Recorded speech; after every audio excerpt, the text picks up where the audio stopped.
The first scream tore across the San Juan Mountains long before anyone saw the blood on Sister Catherine's leg.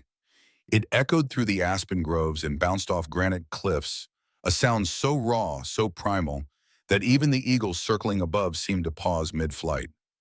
This was not the cry of someone who had stumbled or twisted an ankle. This was the sound of death arriving early, uninvited, venomous. But to understand how a bride of Christ came to be lying in the wilderness with a mountain man kneeling between her legs, his mouth pressed to her bare thigh while blood stained the torn fabric of her habit, we must go back 4 days, back to when the sun rose over Colorado territory on a September morning in 1876, painting the peaks orange and gold, promising nothing but another quiet day in a land that had known too much violence, too much grief, too much silence. The sun had not yet cleared the eastern peaks when Nathaniel Cooper stepped out of his cabin, breath fogging in the mountain cold. 46 years old, though the wilderness had aged him in ways that numbers could not measure. His beard hung thick and dark, threaded with silver that caught the early light like spider silk. Hair long enough to tie back, though half of it had escaped during the night, falling across a face carved by wind and solitude. 6'3", shoulders broad from splitting wood and hauling elk carcasses up impossible slopes, hands large and scarred, the kind of hands that could snap a deer's neck or cradle a dying sparrow with equal capability. He wore buckskin pants patched at the knees, an elk-hide shirt dark with age and smoke, boots he had cobbled himself from bear leather.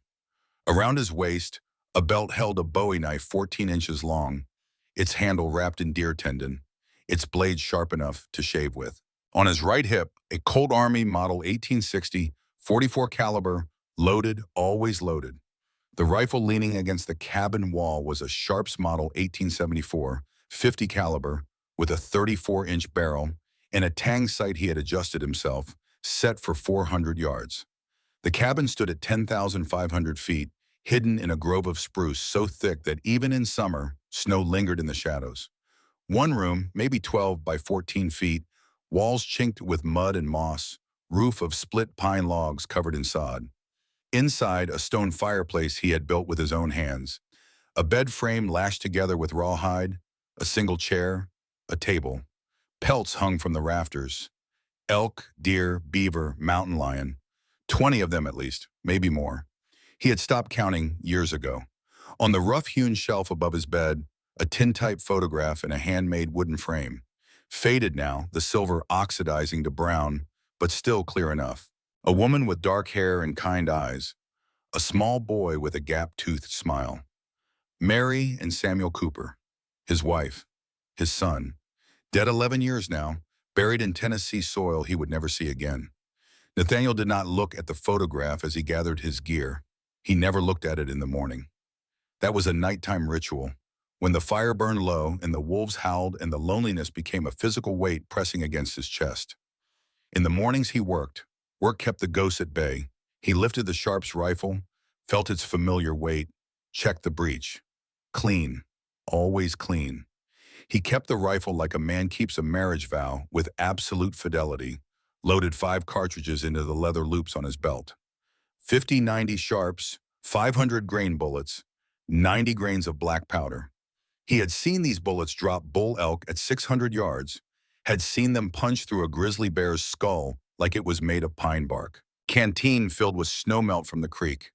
Jerky wrapped in oilcloth. Tinderbox. Skinning knife. Everything a man needed to survive a day in country that killed the unprepared with casual indifference. He stepped off the porch, if you could call 3 logs stacked on stones a porch, and started up the mountain. Elk were moving to higher elevations now that September had arrived. He needed meat. Winter was coming in 6 weeks, maybe 7, and a man alone needed at least 300 pounds of dried meat to make it through. The mathematics of survival. Simple, brutal, absolute. The morning air bit at his lungs, clean and sharp, tasting of pine resin and granite dust. His boots found purchase on the trail without conscious thought.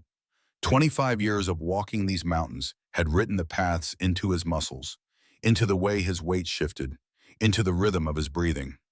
He moved upward through the spruce forest, watching for sign. Elk scat, still fresh, steam rising from it in the cold air. Tracks in the mud near the creek, a bull, maybe 500 pounds, moving north toward the high meadows. He followed. The forest opened up above 9,000 feet, giving way to krumholtz, those twisted, wind-tortured trees that mark the edge between forest and alpine tundra. Beyond that, nothing but rock and sky and the kind of silence that made a man hear his own heartbeat. Nathaniel paused at the tree line, scanning the slopes above, with eyes that could spot a mule deer at 1,000 yards. Nothing yet. The elk would be in the meadows, feeding on the last of the summer grass before the snows came. He started across the open ground, exposed now, vulnerable to weather and sight, but this was where the game was. This was where a man earned his winter.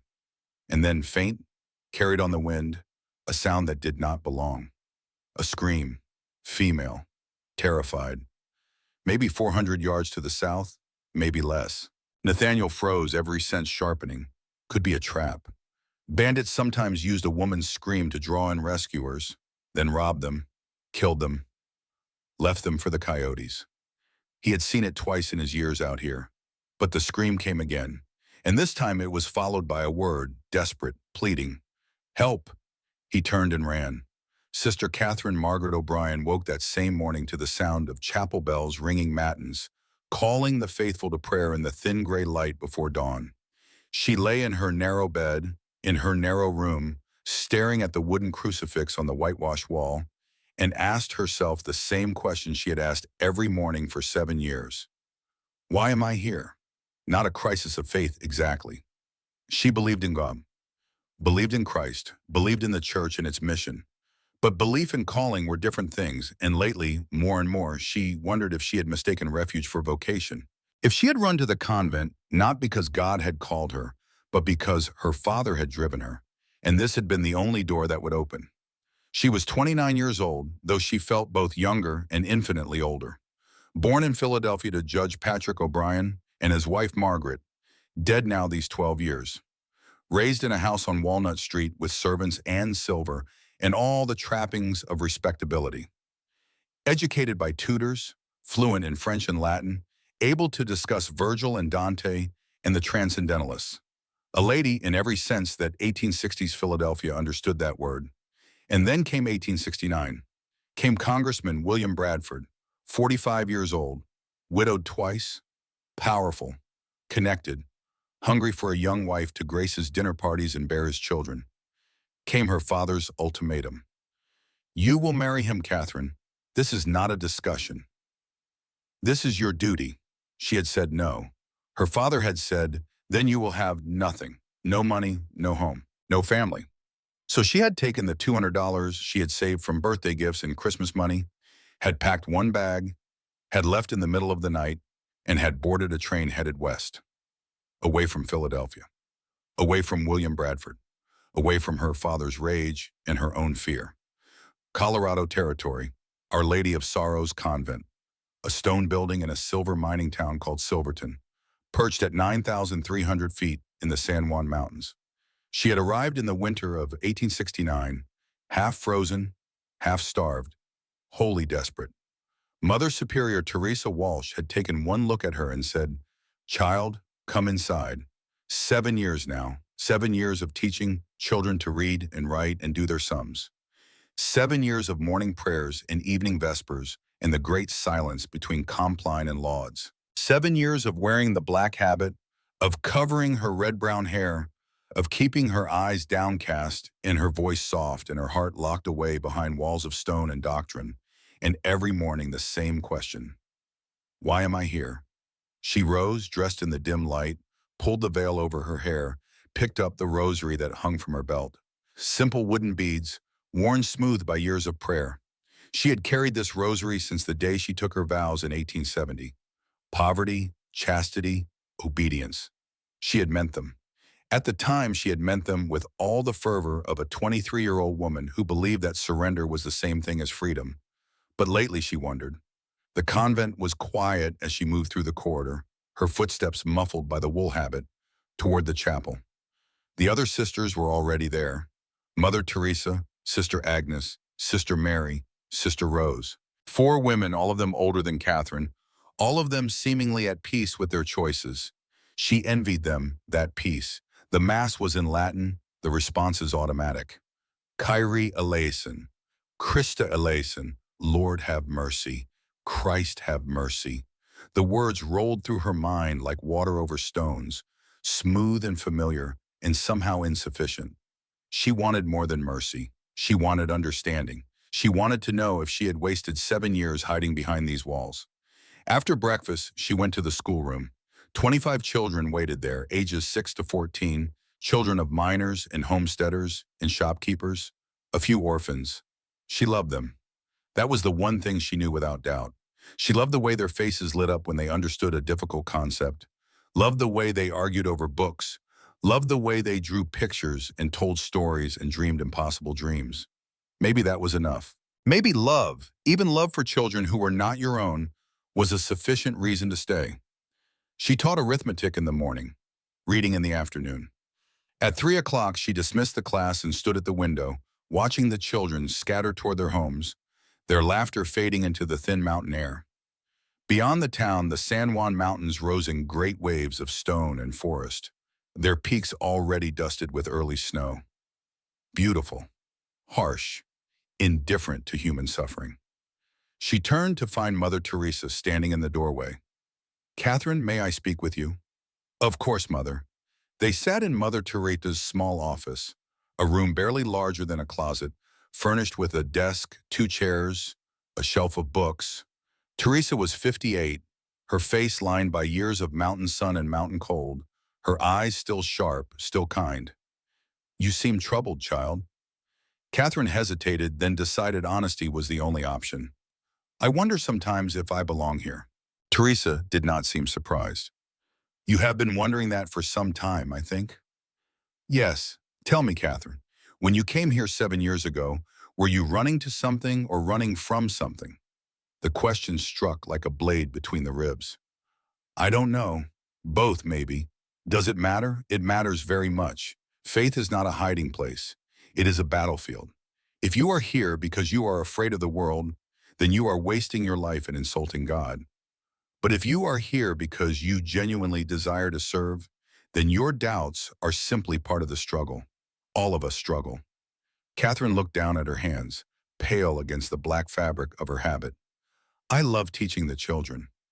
I love the work, but sometimes I feel like I am watching life happen from behind a wall, like I am not fully alive." Teresa reached across the desk, placed one gnarled hand over Catherine's.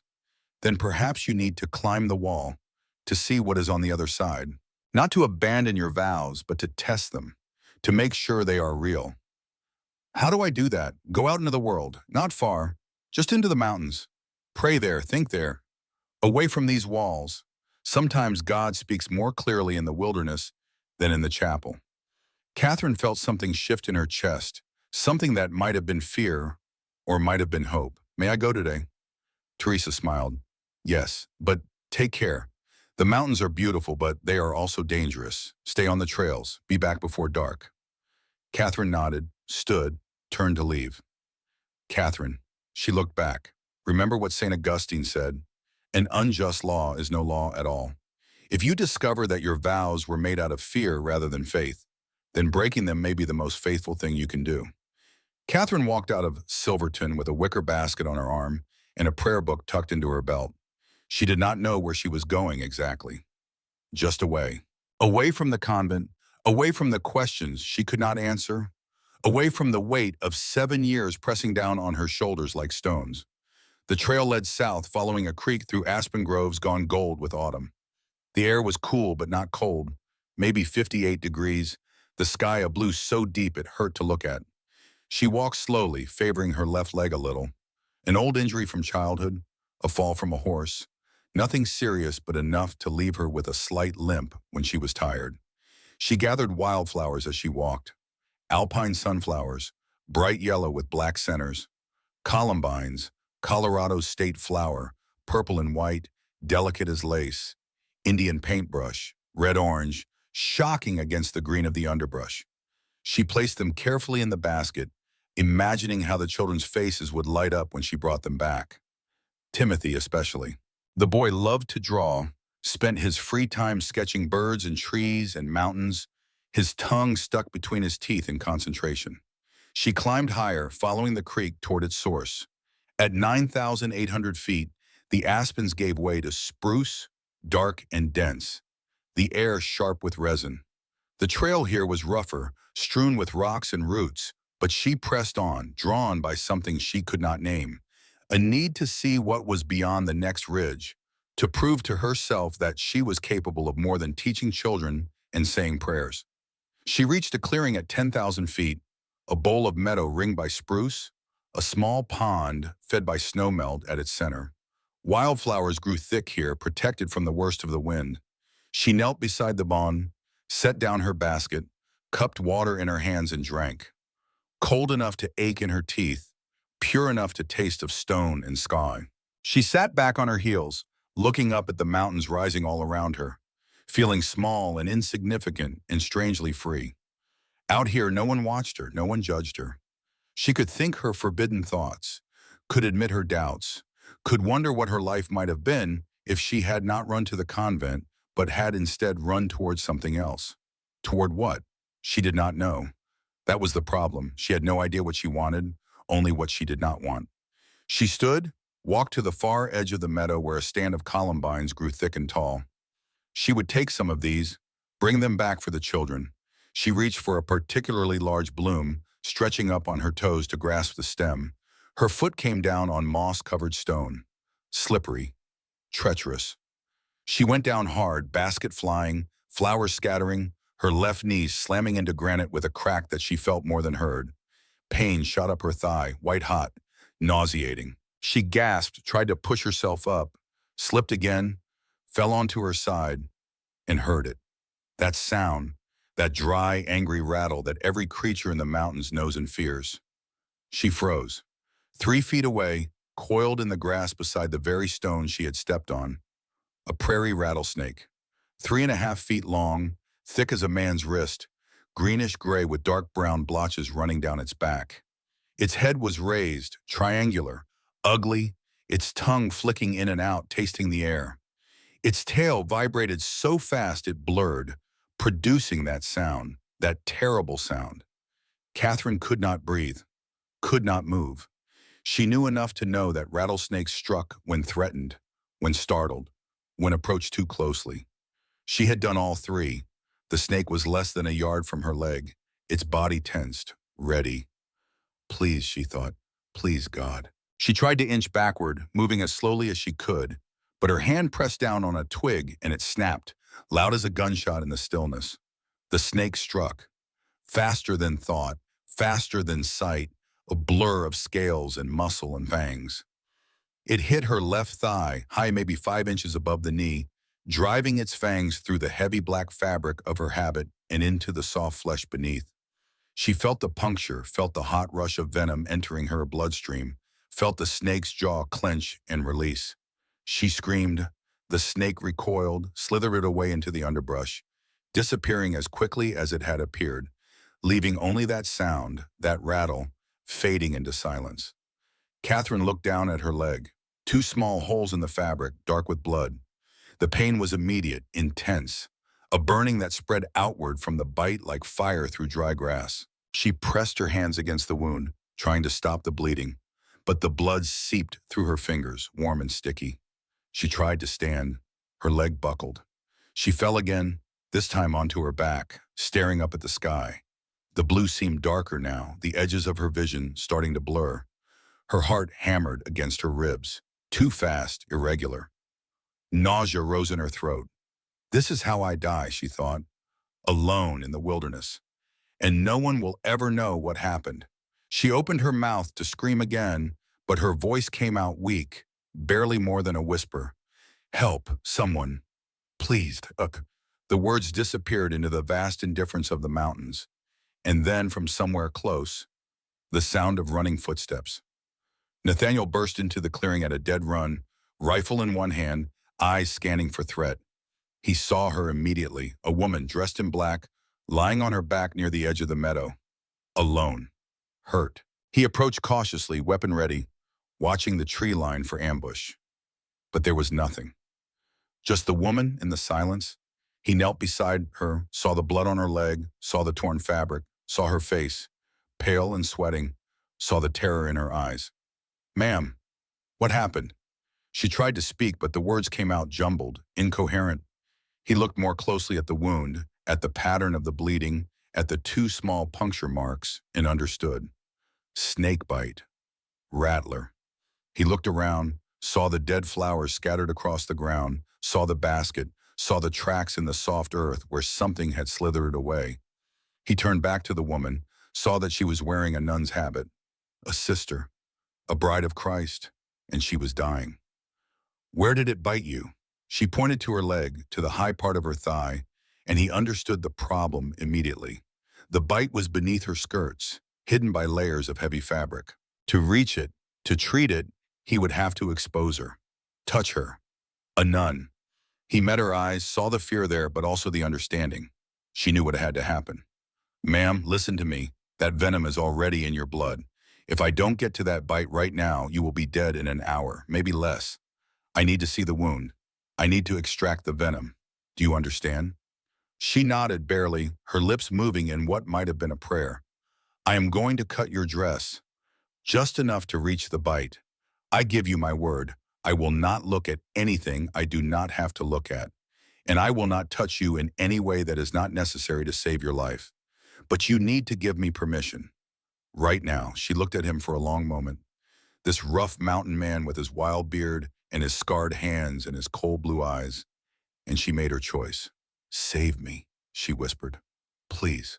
He pulled the Bowie knife from his belt, the blade flashing in the sunlight. With quick, precise movements, he cut the fabric of her habit from the hem up to the wound, maybe 12 inches, exposing her leg. Pale skin, smooth and unmarked except for the two dark puncture wounds and the swelling around them. The flesh was already discolored, red turning to purple, the venom spreading. He had seen this before, had treated it before. The Ute people had taught him, suck the venom out, spit it away, apply herbal poultice, immobilize the limb, simple in theory, difficult in practice, and dangerous. If he had any cuts in his mouth, any sores, the venom could enter his bloodstream. He could die trying to save her, but he had no cuts. His mouth was clean. He lowered his head to her thigh, placed his mouth over the wound, and sucked. Hard. The venom filled his mouth, bitter and metallic, mixed with blood. He turned his head and spat it onto the ground, a thick, dark red stream. Sucked again, spat again. 4 times, 5, until no more venom came, until only blood flowed from the punctures. The woman moaned, a sound of pain and humiliation and desperation. He did not look at her face, did not want to see whatever was written there. He focused on the work. He pulled the leather pouch from his belt, the one he always carried, the one filled with dried herbs, yarrow for bleeding, echinacea for infection, plantain for swelling. He took a handful of each, chewed them into a paste, his jaw working, the taste bitter and earthy. He spat the paste onto his hand, then pressed it against the wound, covering the punctures, packing it tight. From the pouch, he pulled a strip of clean linen, wound it around her thigh, tied it off. Not too tight. Blood needed to flow, but tight enough to slow the venom's spread toward her heart. He sat back on his heels, looked at her. Her eyes were half closed, her breathing shallow. Shock, blood loss, venom. She needed rest. She needed a doctor. But out here, there were no doctors. There was only him. He started to tell her that she would be all right, that she just needed to rest, that he would carry her back to town. But before he could speak, he heard it. The sound of a wagon. Horses. Voices. He turned his head, saw them emerging from the trees, maybe 100 yards away. A woman driving, a man beside her. Both of them staring, both of them seeing what they thought they were seeing. A mountain man, kneeling between a nun's legs, her skirts torn open, blood everywhere, her eyes closed. The woman screamed. The man shouted something, a curse or a prayer. Nathaniel could not tell which. Nathaniel stood, raised his hands, tried to call out an explanation. "Wait, listen. She was bitten by a snake. I was helping her." But they did not wait, did not listen. The woman whipped the horses, the wagon lurched forward, racing away down the trail back toward town, back to Silverton, back to the marshal. Nathaniel looked down at the nun, saw that she was watching him, her green eyes filled with understanding and sorrow. "They think you hurt me," she whispered. "I know. They will come for you. I know. You should run." He looked at her, this woman he had just saved, this stranger who now held his life in her hands, and shook his head. "No, ma'am, I do not run from the truth. Never have. Never will." He bent down, scooped her up in his arms, cradling her against his chest. She weighed maybe 120 pounds, light for a woman her height. He could carry her. He had carried heavier loads farther distances. He started walking, back toward the trail, back toward Silverton, back toward whatever justice or injustice waited for him there. Mrs. Helen Pritchard drove the wagon into Silverton like the devil himself was chasing her. The horses lathered and blowing, the wheels bouncing over ruts hard enough to crack axles. Beside her, Mr. Jacob Flynn clung to the seat, his face white, his mouth moving in silent prayer. They pulled up in front of the marshal's office, a squat stone building on the main street, and both of them tumbled out, shouting, "Marshal Blackwood!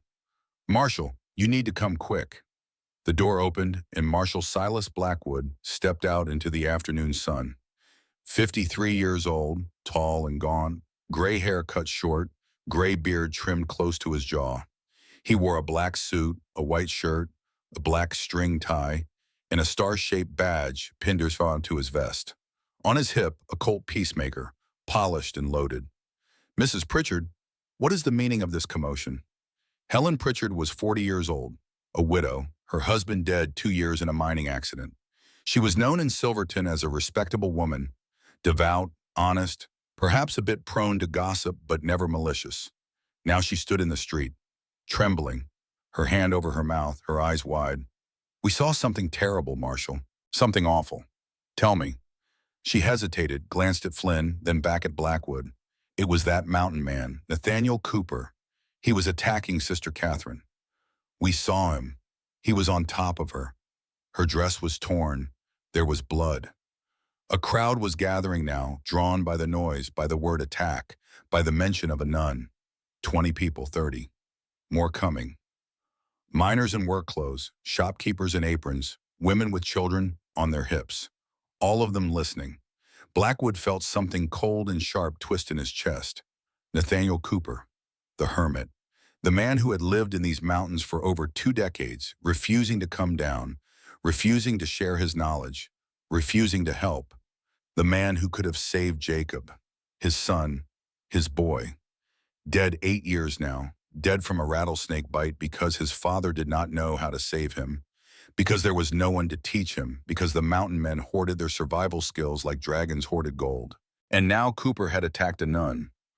Blackwood felt the old rage rising, the rage he had learned to control, to channel, to hide behind the badge and the law. But it was there, always there, waiting. Where did this happen? Up past Cascade Creek, in the high meadows. And you are certain it was Cooper? I have seen him before, Marshal.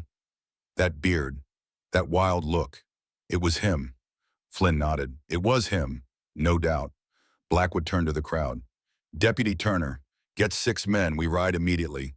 A young man stepped forward, Luke Turner, 29 years old, clean-shaven, earnest. "Marshal, should we not wait for more information?" "Perhaps there is an explanation." "The explanation is clear, Deputy. Cooper attacked a woman of God. We will arrest him, and he will stand trial. That is the law." But the crowd was already murmuring, the word attack spreading, growing, mutating into something darker. Rape, violation, desecration. The mountain man had raped a nun. Someone shouted, "Hang him." Someone else, "String him up." Blackwood raised his hand and the crowd quieted. "There will be no vigilante justice in my town. Cooper will be arrested. He will stand trial. And if found guilty, he will hang. But it will be done according to law. Do you understand?" The crowd grumbled but nodded. Blackwood turned back to Turner. "Get the men. We leave in 10 minutes." Nathaniel carried Sister Catherine into the courtyard of Our Lady of Sorrows Convent, just as the sun began its slide toward the western peaks. His arms ached, his back screamed, but he had not stopped, had not rested, had walked the 2 miles from the clearing without pause. She had drifted in and out of consciousness, murmuring words he could not understand, prayers maybe, or confessions, or just the fever dreams of a woman poisoned. He called out as he approached the heavy wooden door. "Hello, I need help. Someone, please." The door opened, and an older woman in a nun's habit appeared, her face lined but her eyes sharp. She took one look at Nathaniel, at the woman in his arms, and her expression shifted from suspicion to alarm. "Sister Catherine, what happened?" "Snakebite, Rattler. I did what I could, but she needs care. Bring her inside, quickly." Nathaniel followed the older woman through a dim corridor into a small room with a narrow bed. He laid Catherine down gently, stepped back, felt the sudden absence of her weight like a loss. The older woman, Mother Teresa Walsh, examined the wound, saw the herbal poultice, the careful bandaging, looked up at Nathaniel with new eyes. "You know medicine, learned from the Ute. 20 years ago, you saved her life. Maybe. Time will tell." Two more nuns appeared, younger, their faces frightened. Mother Teresa turned to them. "Sister Agnes, fetch water and clean linens. Sister Mary, prepare willow bark tea. Move quickly." They scattered. Teresa turned back to Nathaniel. "What is your name?" "Nathaniel Cooper." "You are the mountain man." "The hermit. I am." "Thank you, Mr. Cooper. You will be blessed for this." Nathaniel shook his head. "I do not need blessings, ma'am. I need you to understand something. Two people saw me with Sister Catherine. They saw me kneeling over her, her dress torn, blood on the ground. They did not see the snake. They did not understand. They think I hurt her." Teresa's face hardened. "They think you attacked her." "Yes, and they have gone to the marshal." "Yes, then you should leave. Go back to your mountain. Raymond, I will explain what happened." Nathaniel looked at her, this old woman with her fierce eyes and her steady voice, and felt something like respect. But he shook his head. "If I run, I look guilty. I will stay. I will face whatever comes. They will arrest you, possibly hang you. Then they will arrest me. But I will not run from the truth." Teresa studied him for a long moment, then nodded. "Very well. But know this, Mr. Cooper. If they try to hang you, I will testify. I will tell them what I saw here. A man who saved a life, not a man who harmed one. Thank you." He turned to leave, but Catherine's voice stopped him. Weak, barely audible. "Mr. Cooper." He looked back. She was awake, her green eyes open, fixed on him. "Thank you. You saved me. You are welcome, sister. They will not believe you. They will not believe me. Not at first, then we will make them believe." How? By telling the truth, again and again, until they hear it. She closed her eyes, a small smile on her lips. "I will pray for you, and I for you." He left the convent, stepped out into the street, and saw them coming. 6 men on horseback, led by a tall man in a black suit and a marshal's badge. Nathaniel did not run, did not reach for his rifle. He simply stood there, waiting. Marshal Blackwood reined in his horse, looked down at Nathaniel with eyes like flint. "Nathaniel Cooper?" "Yes. You are under arrest for the assault and attempted violation of Sister Catherine O'Brien." "I did no such thing. I saved her life. She was bitten by a snake." "That is not what the witnesses say." "Then the witnesses are mistaken." Blackwood dismounted, pulled iron shackles from his saddlebag, approached Nathaniel. "You will have a chance to tell your story at trial. Judge Hart is coming from Denver. But until then, you are in my custody." Nathaniel did not resist as Blackwood clamped the shackles around his wrists. He looked at the crowd that had gathered. 50 people, maybe, their faces a mix of curiosity and anger and fear. He saw Mrs. Pritchard there, saw her look away when their eyes met, saw Mr. Flynn standing with his arms crossed, his jaw set, and he saw at the back of the crowd a boy, maybe 12 years old, skinny, with brown hair and wide eyes. The boy was staring at him, not with fear or anger, but with something else. Recognition, maybe, or understanding. Their eyes met for just a moment. Then the boy turned and slipped away into the shadows between buildings. Nathaniel was hauled onto a horse, his hands bound, and led through the streets of Silverton toward the jail. People shouted at him, "Savage, monster, hang him." But he did not respond, did not even look at them. He kept his eyes forward, his face expressionless, and thought about the truth. How it was simple, how it was clear, how it did not matter at all if no one was willing to hear it. The jail was a stone building at the edge of town, 3 cells and a small office. Blackwood shoved Nathaniel into the middle cell, removed the shackles, locked the door with a heavy iron key. You will stay here until the trial. 3 days from now, Judge Hart arrives tomorrow. And if I am found guilty, then you hang. Blackwood turned to leave, but Nathaniel called after him. Marshal, why are you so eager to see me hang? Blackwood stopped, his back to Nathaniel, his shoulders tense. Because men like you killed my son. I never met your son. You did not have to meet him. You just had to share what you know, the skills you hoard, the medicine you keep to yourself. If you mountain men would come down from your peaks and teach people how to survive, my boy would still be alive. Nathaniel gripped the bars, his knuckles white. What happened to your son? Rattlesnake. 8 years ago, I watched him die, screaming, begging me to help him, and I could not. I did not know how. I am sorry. Blackwood turned, and Nathaniel saw the rage in his eyes, the grief twisted into something sharp and poisonous. You are sorry, but you are still alive, and my Jacob is in the ground. If I had known, I would have helped. Would you? Or would you have stayed on your mountain, alone, selfish, hoarding your secrets? Nathaniel did not answer because he did not know the answer. Would he have helped? 8 years ago, he had been so deep in his own grief, so lost in the wilderness of his mind, that he might not have heard a boy's screams even if they had echoed across the valley. He had spent those years running from people, from memories, from the possibility of ever caring about anyone again. Blackwood watched him, saw the doubt flicker across Nathaniel's face, and smiled. That is what I thought. You are guilty, Cooper. Maybe not of what those witnesses think they saw, but guilty all the same. He walked out, slammed the door, left Nathaniel alone in the cold stone cell with nothing but the truth and the doubt and the ghosts. Night fell over Silverton. In the convent, Sister Catherine lay in her narrow bed, her leg bandaged, the fever breaking but not yet broken. Mother Teresa sat beside her, holding her hand, praying. Catherine opened her eyes, looked at the older woman. Mother, what will happen to him? To Mr. Cooper? He will stand trial, and they will find him guilty because of what Mrs. Pritchard thinks she saw, perhaps. But we know the truth. He saved me. Yes, then we must tell them. We will, child, at the trial. Catherine shook her head, tried to sit up, winced as pain shot through her leg. The trial is 3 days away. By then the town will have decided. They will hang him, and our testimony will not matter. What are you suggesting? I do not know, but I know I cannot let an innocent man die because of me. Teresa squeezed her hand. Rest now. We will think of something.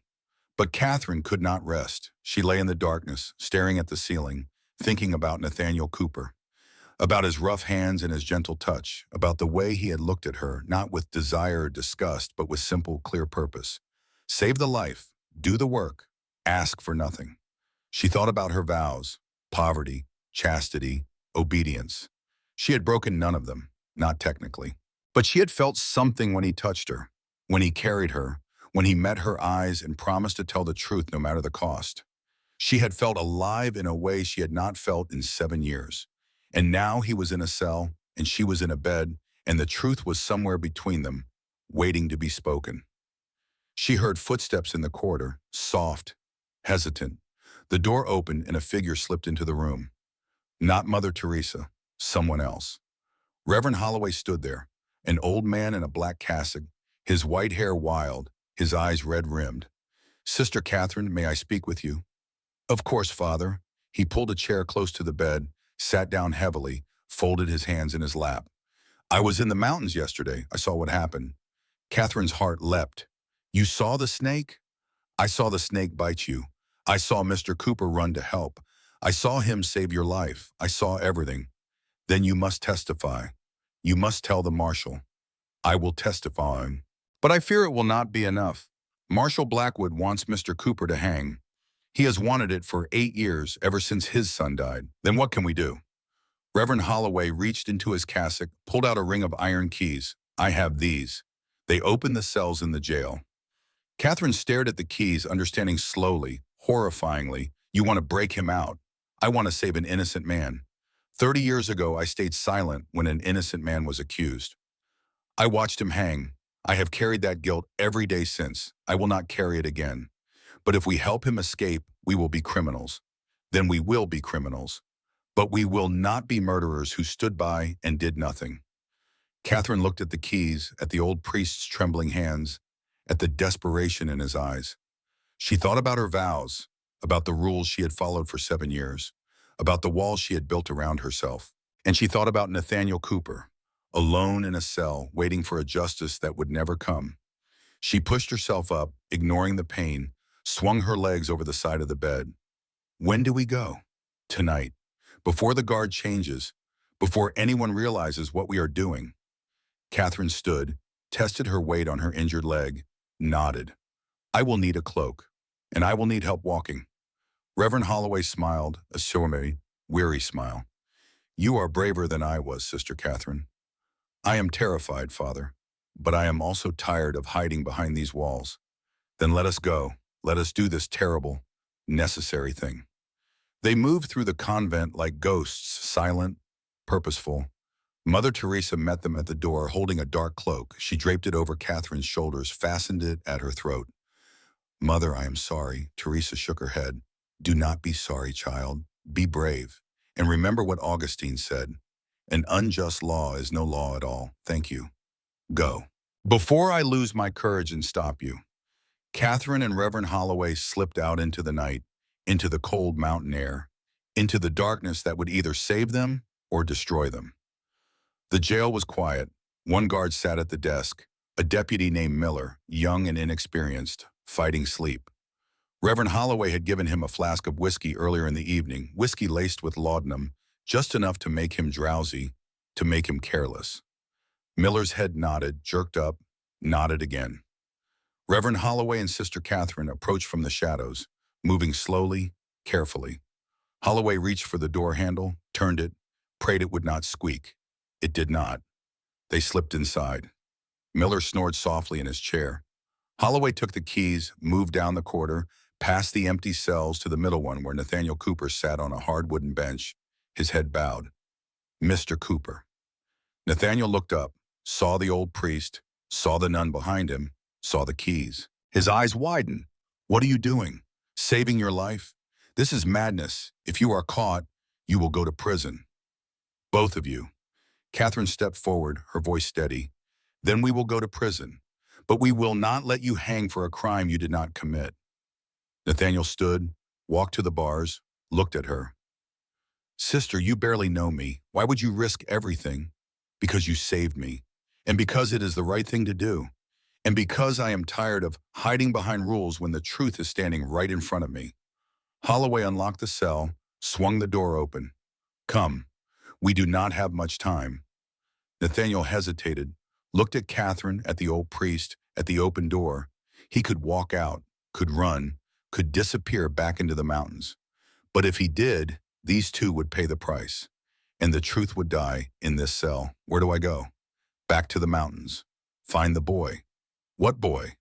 The boy who was watching from the meadow. I saw him. He saw everything. His name is Timothy Walsh. He lives with his grandmother near Cascade Creek. Find him, bring him back to testify, and if he will not come, then we will think of something else. But right now, you need to leave, before Miller wakes, before Blackwood realizes you are gone. Nathaniel stepped out of the cell, looked at Catherine. Thank you. You already said that. It bears repeating. Then you are welcome. Now go, and come back, with the truth. Nathaniel turned and ran out of the jail into the night, into the mountains where he knew every trail, every hiding place, every shadow. Behind him, Reverend Holloway locked the empty cell, put the keys back on Miller's desk, and led Sister Catherine out into the darkness. They walked back to the convent in silence, both of them knowing that they had just crossed a line, had just committed a crime, had just bet everything on the hope that truth mattered more than law. At the convent door, Catherine turned to Holloway. What happens now? Now we pray, and we wait, and we prepare to face the consequences. Are you afraid? Terrified, but also strangely at peace. I've spent 30 years running from one moment of cowardice, Tonight I faced it. That is worth whatever comes next. Catherine nodded, touched his hand, went inside. She limped back to her room, lay down on her bed, stared at the ceiling. Outside, the wind picked up, moaning through the eaves, and somewhere far above, in the high peaks, a wolf howled. She thought about Nathaniel Cooper, running through the darkness, searching for a boy who might save him. She thought about the vows she had taken, the vows she had just broken, the vows she might break again if given the chance. And she wondered for the first time in 7 years if freedom and faith could exist in the same heart, or if one always had to die so the other could live. She closed her eyes and prayed, not for forgiveness, not for guidance, but for courage. Because tomorrow, the marshal would discover the empty cell, and tomorrow the truth would have to fight for its life. Dawn broke cold and gray over Silverton, the kind of morning that promised nothing but hard truths and harder choices. Deputy Miller woke with a pounding headache and a mouth that tasted like old leather, stumbled to his feet, and looked toward the cells. The middle one was empty. The door hung open, and Nathaniel Cooper was gone. Miller stood there for a full 10 seconds, his whiskey-fogged brain trying to make sense of what he was seeing. Then he ran to the door, threw it open, and shouted into the street, "Marshal Blackwood! Marshal! He's escaped! Cooper's escaped!" Within minutes, the entire town knew. Within an hour, Blackwood had assembled a posse of 8 men, all of them armed, all of them angry. The mountain man had made fools of them all, had somehow slipped his chains and vanished into the wilderness like smoke. But Blackwood was no fool. He knew these mountains, knew that a man like Cooper would not run far, would not leave the territory without clearing his name, would go looking for proof, for witnesses, for anything that could save him. And Blackwood knew exactly where that proof lived. Timothy Walsh, the boy who drew pictures, the boy who spent his days in the high meadows, watching the world and sketching it in charcoal. The boy who had been in those mountains 4 days ago, who had seen something, who might know the truth. Blackwood turned to his men. "We ride north, to the Walsh cabin. If Cooper is smart, that's where he'll go." But as they mounted their horses, Blackwood felt something twist in his chest. Not just rage, not just the old grief. Something else, something that might have been doubt. What if he was wrong? What if Cooper really had saved Sister Catherine? What if the witnesses had misunderstood? He pushed the thought away. 8 years of certainty could not be undone by one night's doubt. Jacob was dead. Someone had to pay. And Cooper, whether guilty of this crime or simply guilty of living while good people died, would do. They rode out at sunrise, 8 men with rifles and rope, hunting a ghost. Nathaniel had been running for 6 hours by the time the sun cleared the eastern peaks. Running was perhaps the wrong word. A man of 46 did not run through mountain terrain at night. He moved, fast, efficient, conserving energy, reading the land by starlight and memory.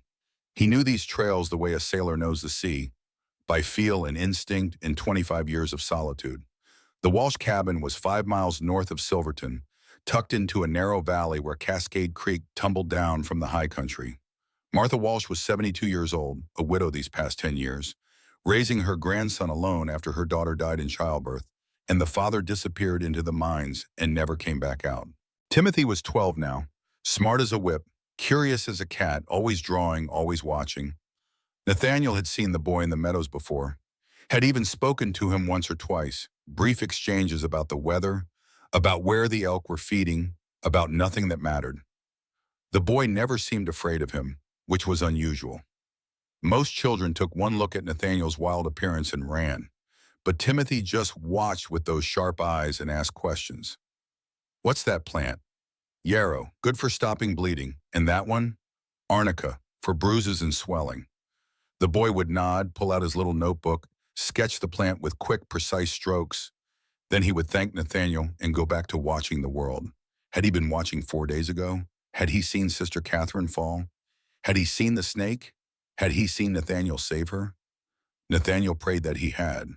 As he approached the Walsh property, the eastern sky turning from gray to gold, he slowed, circled wide, made sure no one had gotten there first. The cabin stood quiet, smoke rising from the chimney. One horse in the small corral, no sign of trouble. He approached from the tree line, rifle in hand, knocked on the rough wooden door.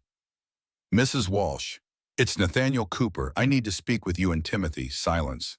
Then the sound of a bolt being drawn back. The door opened a crack, and Martha Walsh's weathered face appeared, suspicious and wary. Mr. Cooper, I heard you were in jail. I was, but I'm innocent, Mrs. Walsh, and I think Timothy might be able to prove it. The door opened wider. Martha stood there in a simple gray dress, her white hair pulled back in a severe bun, a shotgun in her gnarled hands. Not pointing at him exactly, but not pointing away either. Timothy's not here. Where is he? Gone to town. To see Sister Catherine. Well, he heard she was hurt. Nathaniel's heart sank. When did he leave? Hour ago, maybe less. On foot. On foot. Then I can catch him. Mrs. Walsh, I need you to know something. I didn't hurt Sister Catherine. A rattlesnake bit her. I saved her life. And I think Timothy saw it happen. I need him to tell the truth. Martha studied him for a long moment, then lowered the shotgun. I believe you, Mr. Cooper. Timothy came home 4 days ago, excited as I've ever seen him. Said he saw something remarkable in the high meadows. Drew a picture of it. Said a nun got bit by a snake and a mountain man saved her. Where's the picture? Took it with him, said he wanted to show Sister Catherine. Nathaniel turned to go, but Martha called after him. Mr. Cooper, Marshal Blackwood came here yesterday, said if Timothy testifies for you, he'll accuse the boy of trespassing on private land. Said he'll send him to juvenile prison in Denver. Nathaniel felt rage flood through him, hot and clean. He threatened a child? He's a desperate man, Mr. Cooper. Desperate men do terrible things. Did Timothy agree to stay silent? Martha smiled, fierce and proud. My grandson is many things, but a coward ain't one of them. He told the marshal to go to hell. Use those exact words.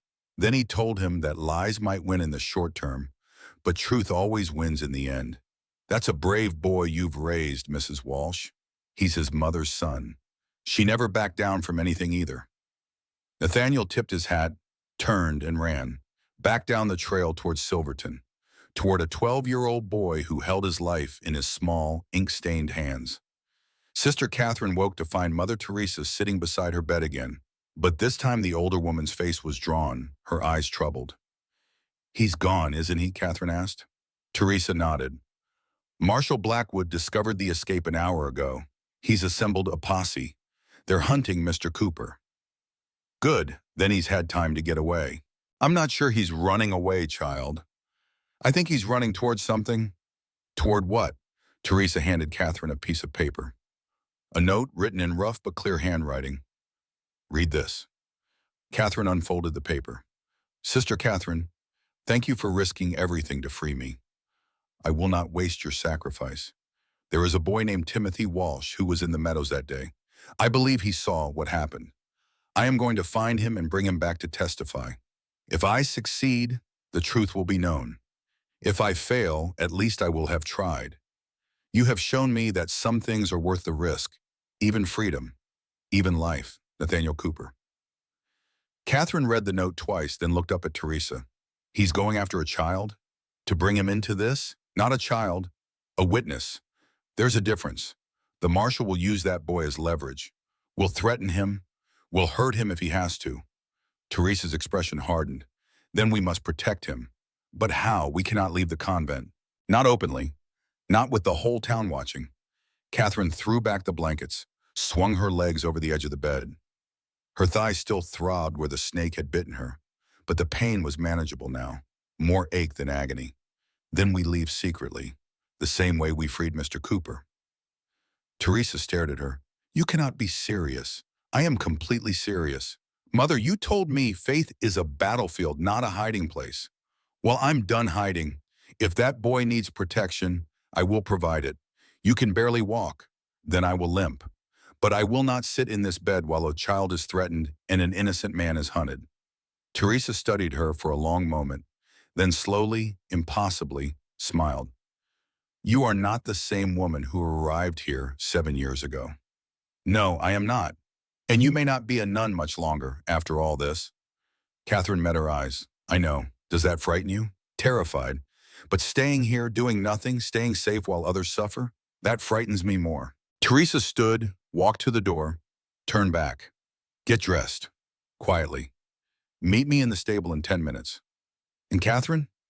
Yes, Mother, if we do this, there is no going back. You understand that? I understand. Teresa left. Catherine dressed quickly, ignoring the pain, choosing the simplest dress she owned, a dark blue cotton that had belonged to her mother. She left the habit folded on the bed, left the veil on the chair. She kept only the rosary, winding it around her wrist like a bracelet, a reminder of who she had been and who she was becoming. In the stable, Teresa waited with 2 horses already saddled, 2 cloaks, and a look of grim determination. "Where did you learn to saddle horses so quickly?" Catherine asked. "Before I was Mother Superior, I was a farmer's daughter in Ireland. I could saddle a horse before I could read." They mounted, rode out through the back gate, staying to the shadows, heading north toward the mountains. Neither of them spoke. There was nothing left to say. They had made their choice. Now they would live with the consequences, or die with them. Timothy Walsh walked the road to Silverton with his drawing tucked carefully in his coat pocket and a sense of purpose burning in his chest. He was 12 years old, but he understood justice. Understood that sometimes the truth needed a voice, even a small one, even a voice that cracked when he got nervous. He had seen what happened in that meadow, had been gathering kindling for his grandmother when he heard the scream, had run toward the sound, seen Sister Catherine fall, seen the snake strike, seen the mountain man appear and save her, had watched from a distance, sketching it all with quick, precise strokes, capturing every detail. And then he had seen the wagon arrive, had seen the 2 people misunderstand, had seen them ride away, had known, with the terrible clarity of childhood, that something bad was about to happen. For 3 days he had wrestled with what to do. His grandmother said, "Stay out of it," said mountain men and nuns and marshals were business for adults, not for boys. But Timothy could not shake the image from his mind. The mountain man's careful hands, the nun's grateful eyes, the truth clear and simple as sunlight. Then yesterday the marshal had come, had threatened him, and something in Timothy had broken and reformed, harder, sharper. You don't threaten someone for telling the truth. That's what bullies do. And Timothy had learned long ago not to bow to bullies. So he walked to Silverton, drawing in his pocket, truth in his heart, and prayed that someone would listen. He was halfway to town when he heard horses behind him. He turned, saw 8 riders, saw the marshal in the lead, and knew immediately that this was trouble.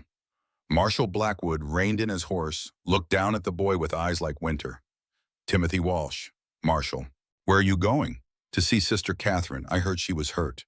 "And what business is that of yours?" "I go to her school. She's my teacher." Blackwood dismounted, walked toward Timothy with slow, deliberate steps. "What's in your pocket, boy?"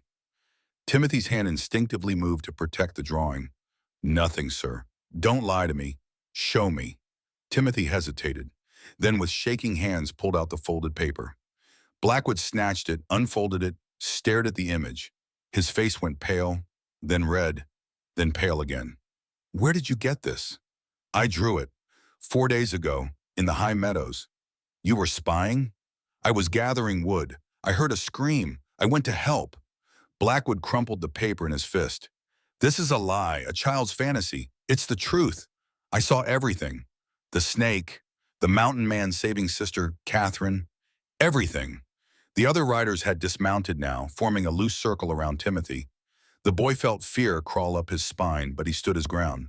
His grandmother had raised him better than to run. Blackwood leaned down, brought his face close to Timothy's. "Listen to me, boy. That mountain man is a criminal. He attacked Sister Catherine. And if you testify otherwise, I will make sure you regret it. Do you understand?" Timothy met his eyes. "I understand you're trying to hang an innocent man, and I won't let you." The words hung in the air. Several of the deputies shifted uncomfortably. One of them, Luke Turner, stepped forward. "Marshal, he's just a kid. Let him go." Blackwood rounded on Turner. "He's a witness, a hostile witness. He comes with us. You can't arrest a child for telling the truth. Watch me." Blackwood grabbed Timothy's arm, started to drag him toward the horse. And the boy struggled, tried to pull away. And then, from the tree line, a voice rang out. Cold, clear, dangerous. "Let him go, Blackwood." Everyone turned. Nathaniel Cooper stepped out of the shadows, rifle raised, aimed directly at the marshal's chest, 40 yards away. An easy shot for a man of his skill. Cooper, I should have known you'd show up. I said let him go. Or what? You'll shoot me in front of 8 witnesses? That'll prove your innocence. Nathaniel took 3 steps forward, rifle steady. I'll shoot you because you're threatening a child. That's reason enough. He's not threatening anyone, one of the deputies said. We're just talking. Nathaniel looked at Timothy, saw the fear in the boy's eyes, the anger, the determination, saw the crumpled paper in Blackwood's fist, saw everything he needed to see. Timothy, walk toward me. Slowly, Timothy tried, but Blackwood's grip tightened. The boy gasped in pain. Nathaniel's finger tightened on the trigger. Last chance, Marshal.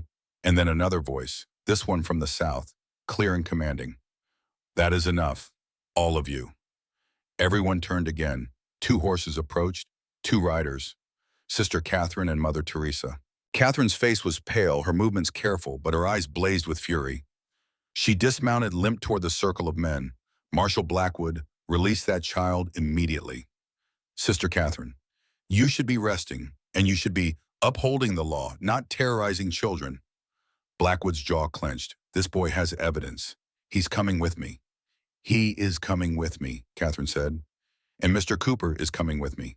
And we are all going back to Silverton. Together, where there will be a proper trial, with proper witnesses, and the truth will be heard. All of it, she turned to Nathaniel. Mr. Cooper, lower your rifle. Sister, I don't think that's wise. Lower it. Trust me.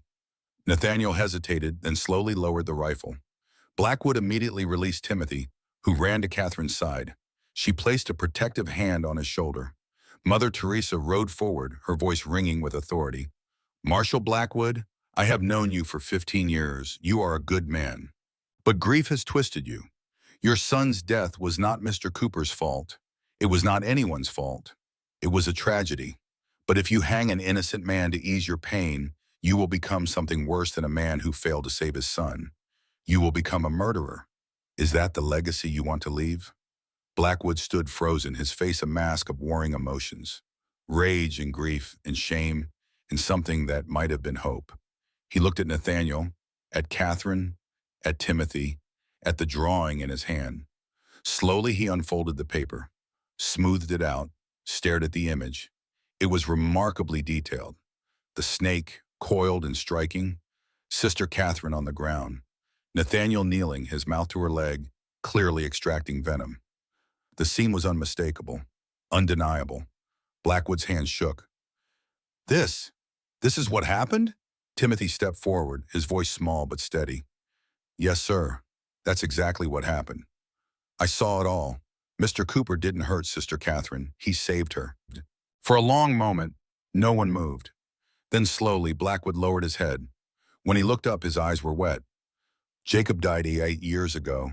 Rattlesnake bite. I didn't know what to do. I watched my boy die screaming, and I couldn't help him. And I've hated every mountain man since because they knew how to save him and they weren't there. But it wasn't their fault. It wasn't anyone's fault. It was just bad luck. He looked at Nathaniel. I'm sorry. I've been hunting the wrong man. Nathaniel lowered his rifle completely. I lost my son too, Marshal. Scarlet fever, 11 years ago. I know your pain, but pain doesn't give us the right to hurt others. Blackwood nodded slowly. What happens now? Now we go back, Catherine said. We have a trial. We tell the truth, and we let justice decide. They rode back to Silverton together, an unlikely company. Nathaniel and Catherine rode side by side, not speaking but acutely aware of each other's presence. Timothy rode with Mother Teresa, chattering nervously about his drawing, about what he had seen, about whether anyone would believe him. Marshal Blackwood rode at the rear, alone, his deputies giving him space. Luke Turner rode beside Nathaniel for a while, then spoke quietly. Mr. Cooper, I want to apologize. I should have questioned the arrest, should have asked for more evidence.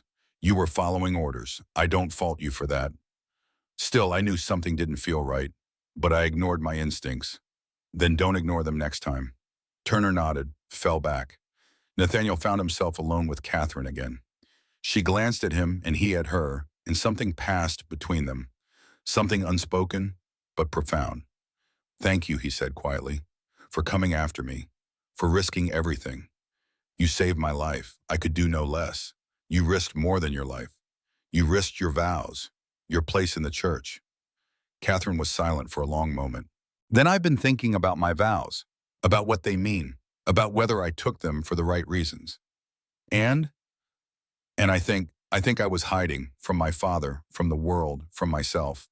But these past 4 days, I've felt more alive than I have in 7 years, more real.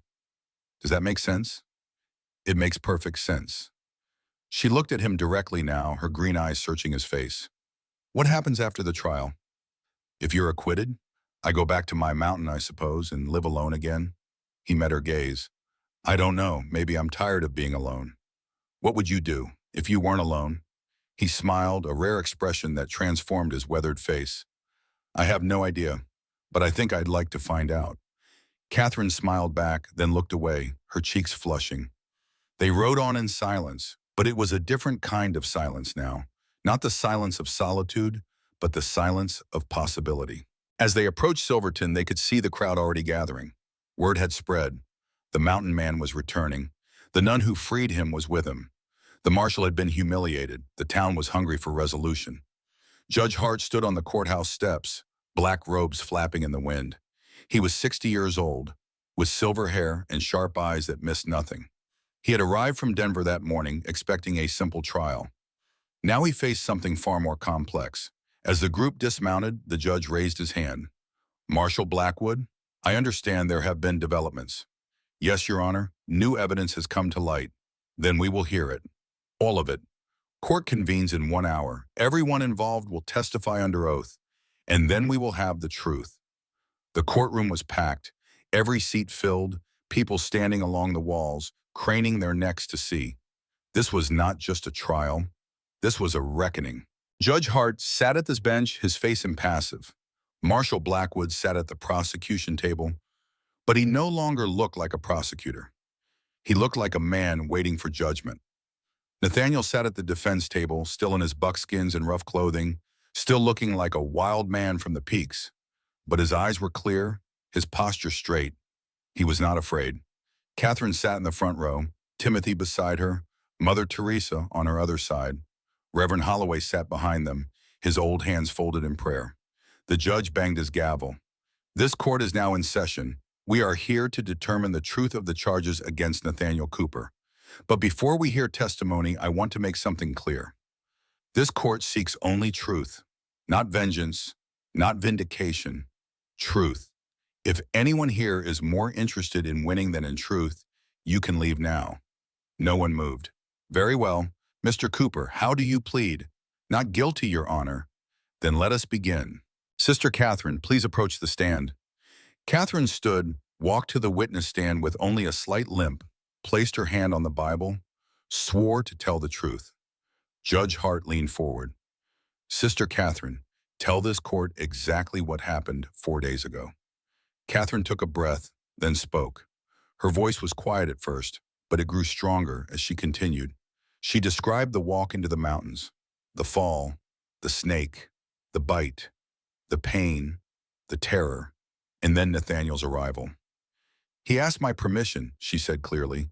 "He explained what he had to do. He told me it would require him to cut my habit, to touch my leg. He gave me his word that he would do nothing beyond what was necessary to save my life. And he kept that word. At no point did he harm me. At no point did he speak disrespectfully. He was a physician treating a patient. Nothing more." Judge Hart studied her. "And yet 2 witnesses claim to have seen something very different. Because they saw only a moment. They did not see the snake. They did not understand the context. They saw what they expected to see, not what was actually happening." The judge nodded. "You may step down. Timothy Walsh, please approach." Timothy walked to the stand, clutching his drawing. He was sworn in, then the judge asked him to describe what he had seen. Timothy told his story simply, without embellishment. Then he held up his drawing. "This is what happened. I saw it all. The snake, the bite, Mr. Cooper running to help. He saved Sister Catherine's life." The judge examined the drawing, passed it to the jury. Several of them nodded. One wiped his eyes. And you drew this immediately after? Yes, sir, I always draw what I see. So I remember. Judge Hart turned to the courtroom. Mrs. Pritchard, Mr. Flynn, please stand. The two witnesses stood, looking uncomfortable. You both testified that you saw Mr. Cooper attacking Sister Catherine. Do you still maintain that, Mrs.? Pritchard spoke first, her voice shaking. We saw what we thought we saw, but we didn't see the snake. We didn't understand. I was wrong. I'm sorry, Mr. Flynn nodded. Same here, Your Honor. We judged too quick. The judge turned to Marshal Blackwood. Marshal, do you have anything to add? Blackwood stood slowly. He looked older than he had that morning, broken, but also somehow freer. Your Honor, I have been trying to hang Mr. Cooper for 8 years, ever since my son died. I blamed him for not being there to save Jacob. But the truth is, I blamed him because it was easier than blaming myself. I let my grief turn into hate, and I nearly murdered an innocent man because of it. I was wrong, and I'm sorry. The courtroom was silent. Judge Hart let the silence stretch, then spoke. Mr. Cooper, please stand. Nathaniel stood. Nathaniel Cooper, based on the testimony presented here today, this court finds you not guilty of all charges. You are free to go. The courtroom erupted. Some cheered, some wept, some simply sat in stunned silence. But the judge was not finished. He banged his gavel until the room quieted. However, there is another matter to address. Sister Catherine, Reverend Holloway, Mother Teresa, you three conspired to break a prisoner out of jail. That is a crime. Do you have anything to say for yourselves? Reverend Holloway stood. We do, Your Honor. We broke the law to serve justice. If that makes us criminals, so be it. But we will not apologize for saving an innocent man. The judge studied them for a long moment. Then, to everyone's shock, he smiled. In 30 years on the bench, I have seen many criminals. But I have never seen 3 people break the law with such pure motives. Your actions, while illegal, were in service of a higher law, the law of conscience, the law of truth. I will not punish you for that. Case dismissed. Another eruption. This time, pure joy. That evening, as the sun set behind the mountains, Catherine and Nathaniel met at the edge of town. Away from the crowds, away from the questions, away from everything except each other. They stood facing each other, not quite touching, not quite apart. What happens now? Catherine asked. Nathaniel shrugged. I go back to my mountain, I suppose. Do you want to? Want to? I don't know. It's all I've known for 25 years. Catherine took a breath. I've been talking with Mother Teresa about my vows, about whether I should stay. And she said something I'll never forget. She said faith is not about hiding from life, it's about engaging with it. She said if my vows are keeping me from truly living, then they're not vows anymore. They're chains. What will you do? I need time to pray, to think, to be sure. But Nathaniel, I've felt something these past 4 days, something I haven't felt in years. I felt alive, and I think that might be what God wants for me. Not safety, not walls, but life. Real, messy, complicated life. Nathaniel took her hand. Take your time. I'll wait. For how long? As long as it takes. I've waited 25 years for something worth coming down from that mountain. I can wait a little longer. Catherine squeezed his hand, then let go. 6 months. Give me 6 months to be sure. To know that what I'm feeling is real and not just gratitude. 6 months. I'll be here. She smiled, turned to walk away, then stopped. Nathaniel, yes? Thank you for showing me that courage isn't the absence of fear. It's doing what's right even when you're terrified. You taught me the same thing. She walked back to the convent. He watched until she disappeared, then turned and started up the mountain trail.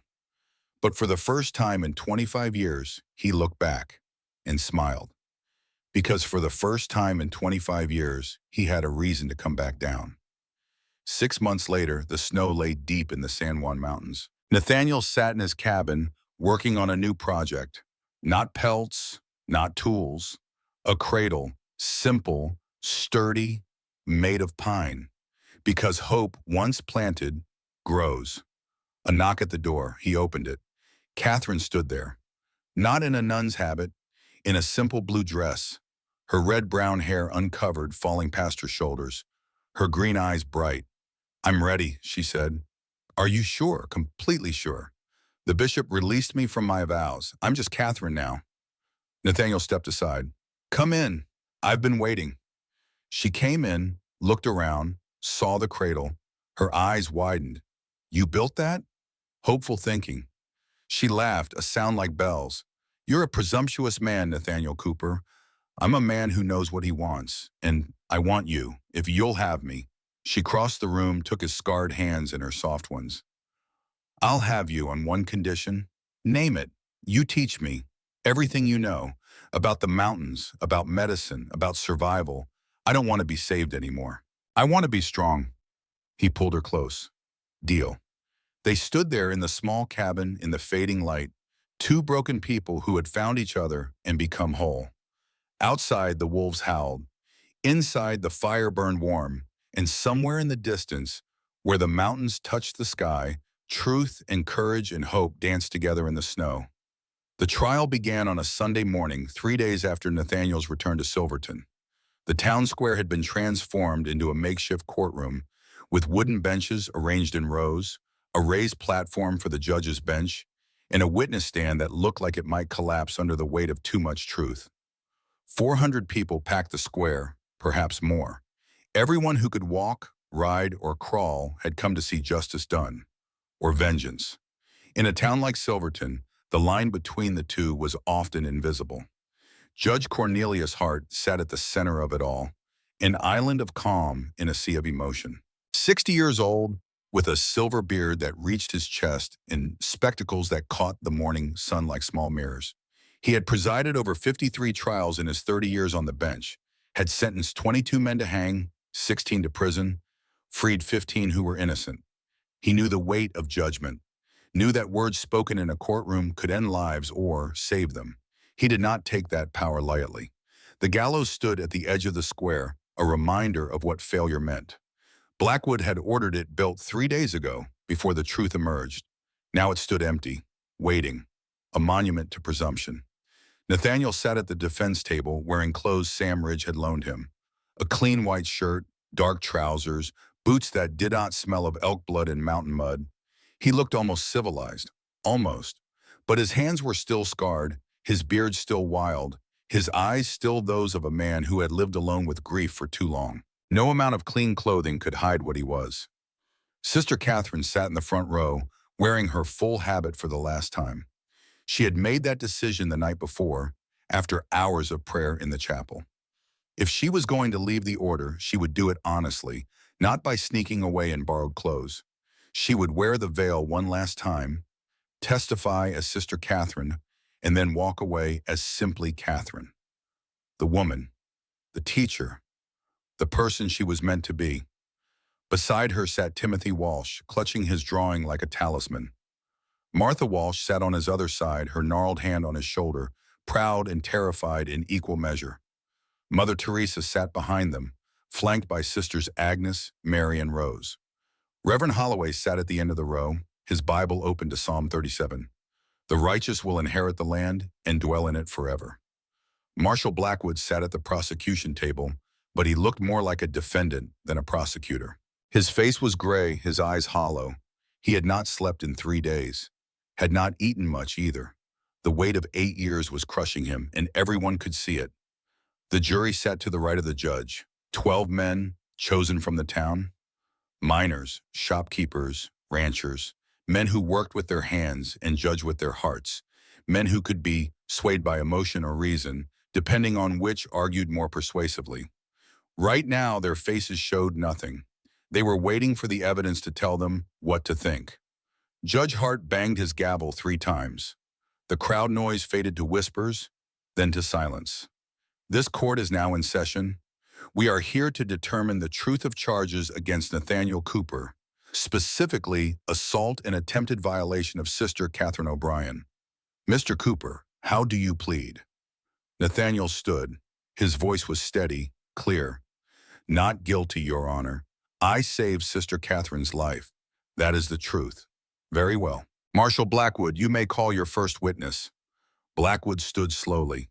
He looked at the judge, at the jury, at the crowd. Then he looked at Nathaniel.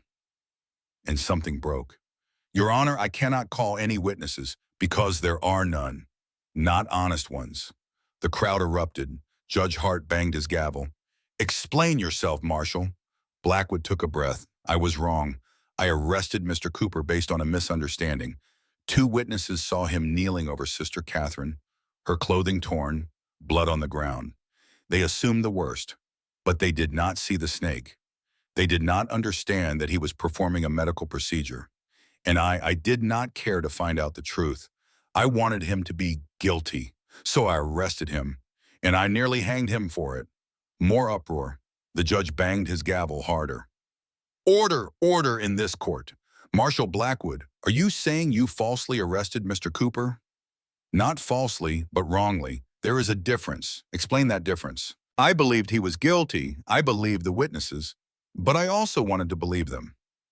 Because 8 years ago, my son died from a rattlesnake bite, and I blamed men like Mr. Cooper.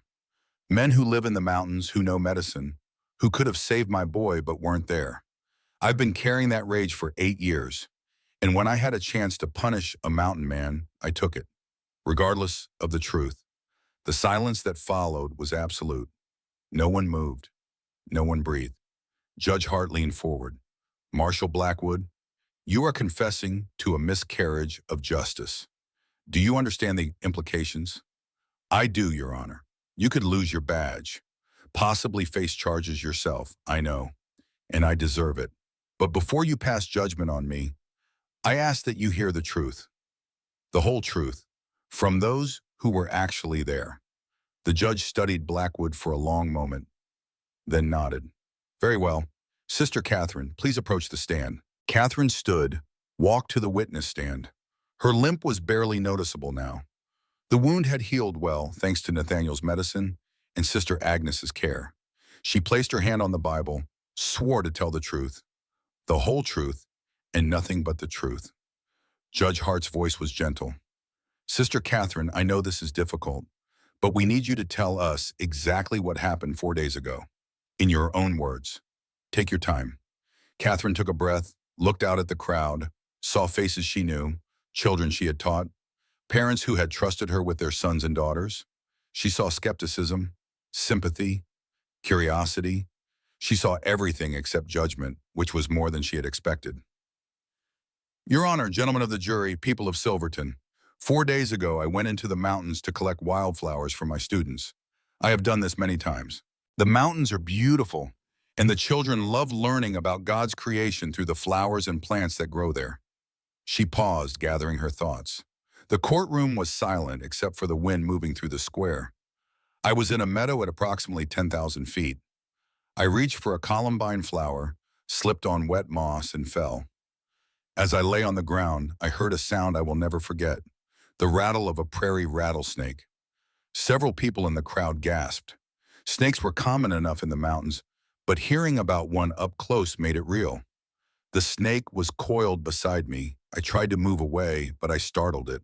It struck me. Here. She gestured to her upper thigh, high on my left leg. The pain was immediate and intense. I knew I was dying. I screamed for help, but I was alone, or so I thought. She looked at Nathaniel. He was watching her, his expression unreadable. Then I heard footsteps. A man appeared. I had never seen him before. He looked. She paused, choosing her words carefully. He looked like someone who had lived in the wilderness for a long time. Rough, wild. I was frightened, but he knelt beside me and said, "Ma'am, you have been bitten. I can help you or I can watch you die. Choose." Judge Hart interrupted. What did you choose, Sister Catherine? I chose life. And what happened next? He explained that the bite was beneath my habit, that to extract the venom, he would need to cut the fabric and touch my leg. He asked my permission. He gave me his word that he would do nothing beyond what was medically necessary. And I believed him. Why did you believe him? Because. Catherine paused, searching for the right words. Because there was no lust in his eyes, no cruelty, just purpose. He was a physician in that moment, not a man looking at a woman, a physician looking at a patient. And did he keep his word? He did. He cut only what was necessary.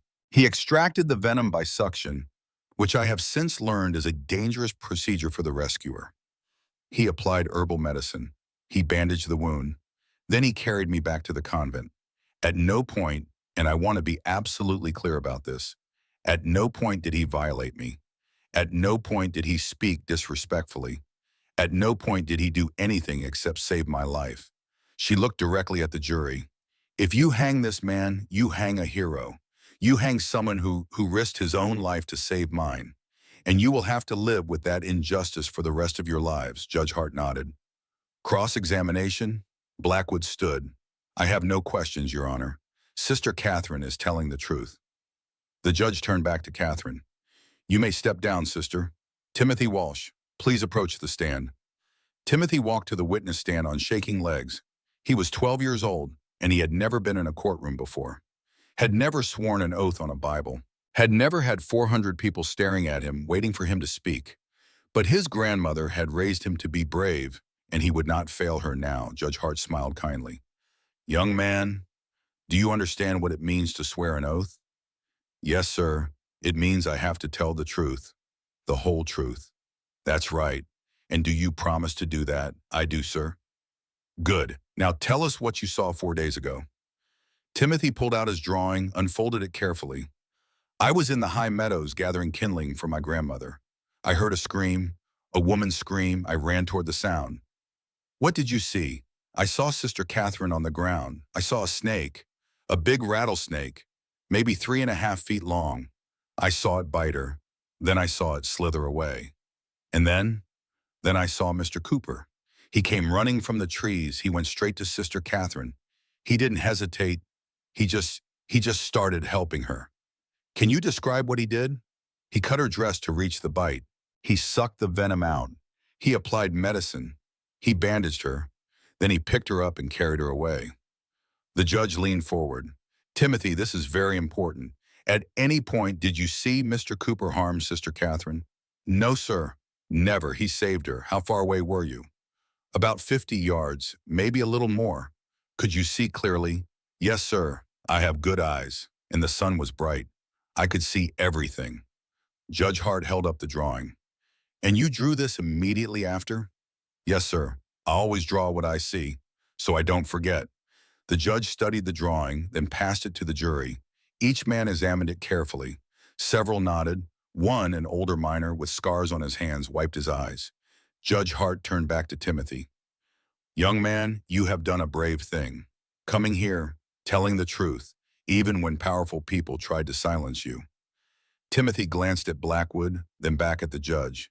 My grandmother says the truth matters more than being safe. She says if you stay silent when someone needs your voice, you're just as guilty as the person doing wrong. Your grandmother is a wise woman. Yes, sir, she is. You may step down.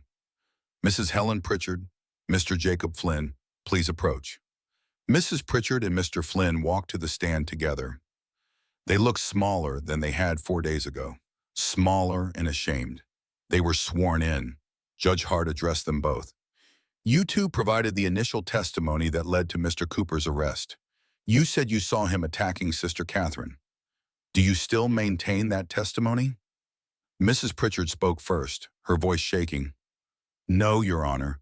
We were wrong. We saw what we thought we saw, but we didn't see the snake. We didn't understand. We judged too quickly. Mr. Flynn nodded. Same here. We saw a man kneeling over a woman, her dress torn, blood everywhere. We assumed the worst, but we didn't stop to check. We didn't ask questions. We just ran. Judge Hart's voice was stern. Do you understand that your testimony nearly resulted in an innocent man's execution? Mrs. Pritchard began to cry. Yes, I understand. And I am so sorry. Mr. Cooper, I am so sorry. Flynn looked at Nathaniel. Sir, I don't know what to say. I was wrong, dead wrong. If there's anything I can do to make it right. Nathaniel stood. His voice was quiet but clear. You can make it right by never doing it again. By never judging a situation before you understand it. By never letting fear turn into accusation. Flynn nodded. Yes, sir. I swear I won't. Judge Hart dismissed them. They returned to their seats, heads bowed. The judge turned to the courtroom. Reverend Augustus Holloway, please approach. Reverend Holloway walked to the stand with the slow, deliberate steps of a man who had lived too long with guilt. He placed his hand on the Bible, swore his oath, sat down heavily. Judge Hart studied him. Reverend Holloway, you witnessed the snake bite? I did, Your Honor. I was in the mountains collecting herbs for medicinal purposes. I saw Sister Catherine fall. I saw the snake strike. I saw Mr. Cooper arrive and save her. Why didn't you come forward immediately? Holloway looked down at his hands. Because 30 years ago, I made a terrible mistake. I witnessed a crime in Philadelphia. An innocent man was accused of murder. I knew he was innocent. I saw the real killer, but the killer was a powerful man, a judge, and I was afraid. So I stayed silent. I watched that innocent man hang. The courtroom was silent. Holloway continued, his voice breaking. I have carried that guilt for 30 years. I came to Colorado to escape it. But you cannot escape guilt. It follows you like a shadow. When I saw what was happening to Mr. Cooper, I knew. I had a choice. Stay silent again and live with more guilt.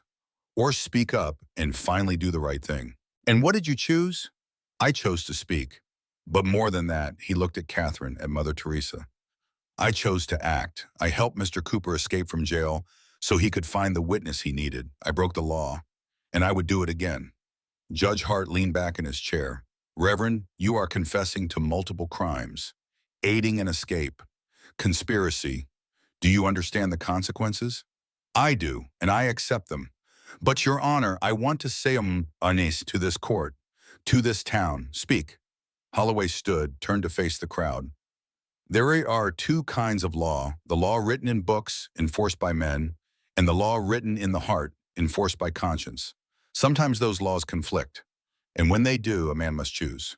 30 years ago, I chose the law of men. I stayed silent. I let an innocent man die.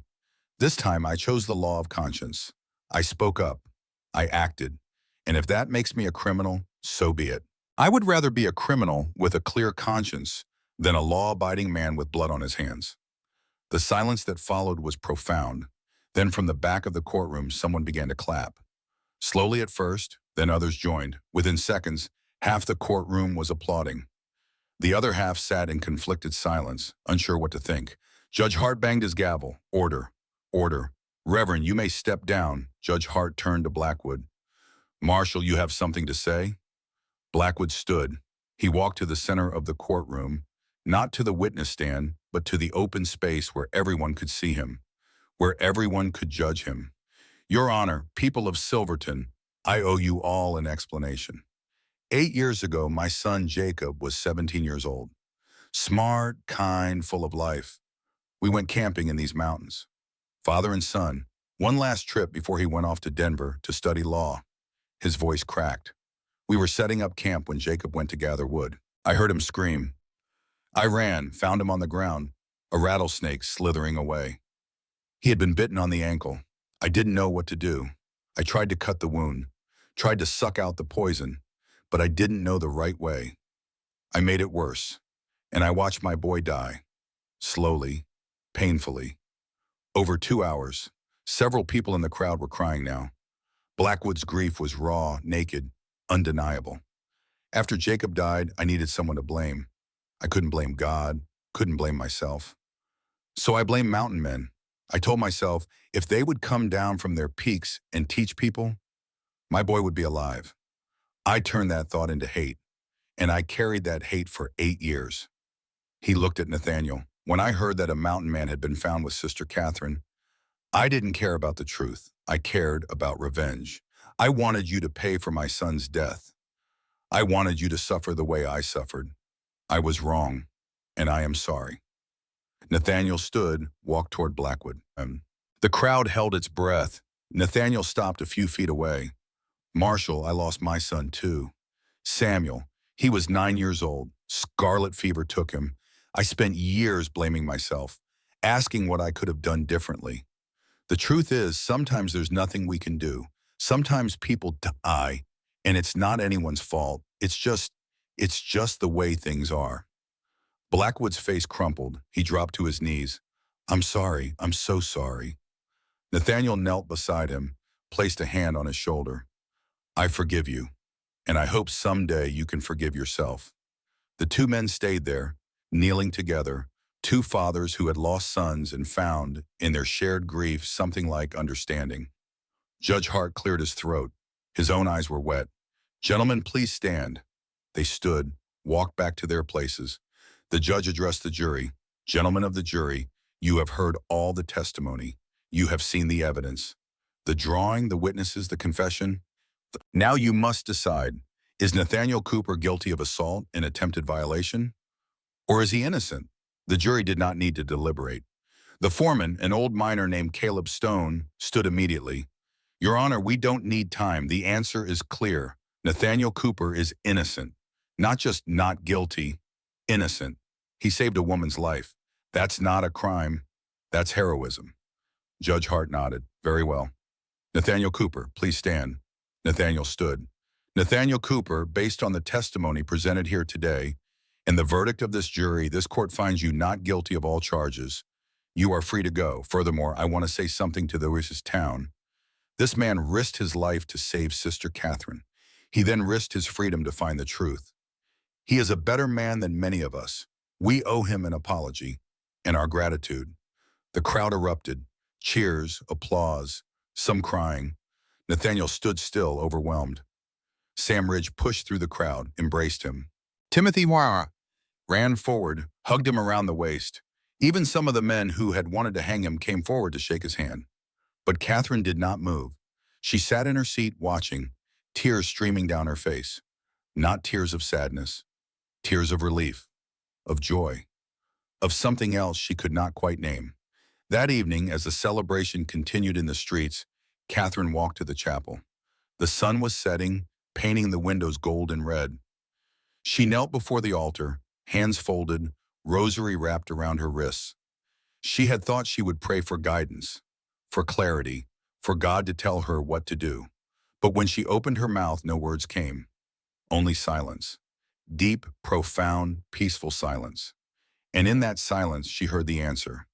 It was not a voice, not a vision, just a knowing, a certainty that settled in her bones like warmth.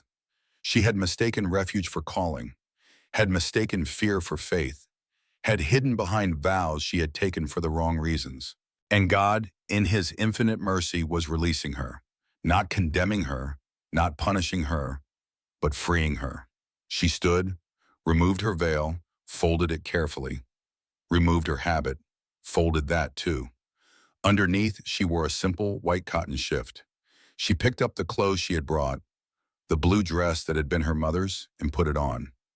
It fit perfectly, as though it had been waiting all these years for her to be ready. She left the habit and veil on the altar. Not discarded, honored, but finished. When she walked out of the chapel, Mother Teresa was waiting. You have decided? Yes. Are you at peace? I am. Teresa smiled. Good. Then you have made the right choice. Are you disappointed? On the contrary, I am proud. You came here running from something. You are leaving running towards something. That is growth. That is faith. Catherine hugged her. Thank you for everything. Teresa held her tight. Go, child. Be fully alive. That is what God wants from you. Catherine found Nathaniel at the edge of town, standing near the creek, looking up at the mountains. He had changed back into his buckskins, as though the civilized clothes had been borrowed and must be returned. She approached quietly. He turned, saw her in the blue dress, her hair uncovered, her face radiant, and knew immediately what had happened. You're leaving the order. I have left. Past tense. He nodded slowly. Are you sure? Completely sure. For the first time in 7 years, I know exactly what I want. What do you want? She stepped closer. I want to live. Really live. Not watch from behind walls. I want to teach children. Yes, but I also want to. She hesitated. I want to know what comes next. With you. If you'll have me. Nathaniel looked at her for a long moment. Catherine, I am not an easy man. I have spent 25 years alone. I don't know how to be with someone. Then we'll learn together. I live in a cabin with one room. I hunt and trap. I spend months at a time with watch seeing another soul. Then teach me. Teach me to hunt, to trap, to survive. I don't want to be protected. I want to be capable. What about teaching? The children? I can still teach. We could come down once a month, or the children could come to us. We could build a school in the mountains, a place where children learn not just from books, but from the world. Nathaniel smiled. You've thought about this. I've thought about nothing else for 3 days. He took her hands. Catherine, if we do this, it won't be easy. People will talk. They'll say you threw away your vows for a mountain man. They'll say I corrupted you. Let them talk. I'm tired of living for other people's opinions. He pulled her close. Then yes. Yes, I'll have you, but on one condition. Name it. 6 months. Give me 6 months to build us a proper cabin with 2 rooms and a real bed and a place for books. I'm not asking you to live in poverty. She laughed. 6 months. But Nathaniel, I visit every week to make sure you're doing it right. Deal. They stood there by the creek as the last light faded from the sky. And for the first time in 25 years, Nathaniel felt something he thought he had lost forever. Hope. The cabin stood at the edge of a high meadow surrounded by aspen and spruce. It was not large, but it was beautiful. 2 rooms carefully built with glass windows and a stone fireplace and bookshelves lining one wall. Outside, a garden where vegetables and herbs grew side by side. A small corral where 2 horses grazed. A chicken coop. A workshop where Nathaniel built furniture and Catherine dried herbs. And a schoolhouse. Small, just 1 room, but with 12 desks and a blackboard and maps on the walls. Every Friday, children came up from Silverton, riding horses or walking with their parents. They spent the day learning. Reading, writing, arithmetic in the morning. Survival skills in the afternoon. How to identify plants. How to start a fire. How to track animals. How to treat wounds. Nathaniel taught the practical skills. Catherine taught the academic ones. Together they taught something more important. That knowledge and wisdom were not separate. That books and mountains were both teachers. That a full life required both learning and doing. Timothy Walsh was there most of all. At 13, he had decided he wanted to be a naturalist. Wanted to travel the world, drawing and documenting everything he saw. But first, he wanted to learn from Nathaniel and Catherine. They had become, in a way, the parents he had lost. On this particular Friday evening, after the children had gone home, Nathaniel and Catherine sat on the porch, watching the sun set. Catherine's hand rested on her rounded belly. 6 months pregnant. The baby would come in the spring. Are you scared? Nathaniel asked. Terrified, but in a good way. Is there a good way to be terrified? She laughed. Yes. When the thing you're terrified of is also the thing you want most. He put his arm around her. I never thought I'd have this again. A family, a future. Neither did I. I thought I'd spend my life teaching other people's children, never having my own. Do you regret it? Leaving the order? Not for a second. Catherine looked up at him. I was so sure that my vows were my calling, but they weren't. They were my hiding place. You showed me the difference. We showed each other. They sat in comfortable silence. Then Catherine spoke again. Do you think about them, Mary and Samuel, every day, but not the way I used to? I used to think about how I failed them. Now I think about how they loved me, how they would want me to be happy. And I am happy. Catherine leaned against him. Good, because I need you to be happy. I'm terrible at carpentry and hunting. Someone has to keep us alive. He laughed, a sound that was becoming more common. You're learning. Last week you shot that rabbit. After missing 17 times, practice makes perfect. A wolf howled in the distance. Catherine shivered, and Nathaniel pulled her closer. Are you cold? No, just aware of how much I have to lose now. When I was in the convent, I had nothing to lose. Now I have everything, and sometimes that scares me.